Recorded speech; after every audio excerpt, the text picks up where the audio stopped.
Sorry kung medyo makalat yun. Gustong-gusto niya daw yan. Patikip lang. Punta na natin siya.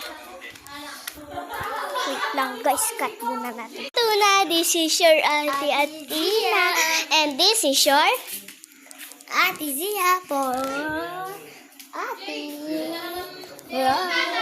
Ngayon pala, papasok tayo sa kwarto, di ba? Yeah.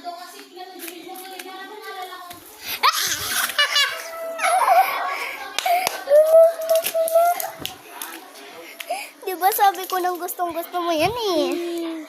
Alam nyo, dati niya pa yan hinihiling guys. Aray ko.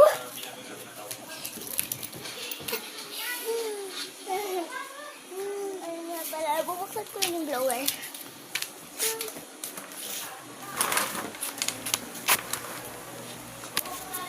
Dito may dumaan. Yeah. So, ito pala dito kami matutulog mamayang gabi. Aray ko. Kuha ko ang unan dito. Ito yung sa akin kasi ito yung lang yung nakakatulog. So, ayun.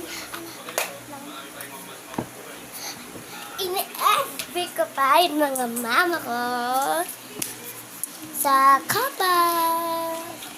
Ngayon, nakita niyo naman, ay, car. Motor yan. Sorry. Ikaw kaya.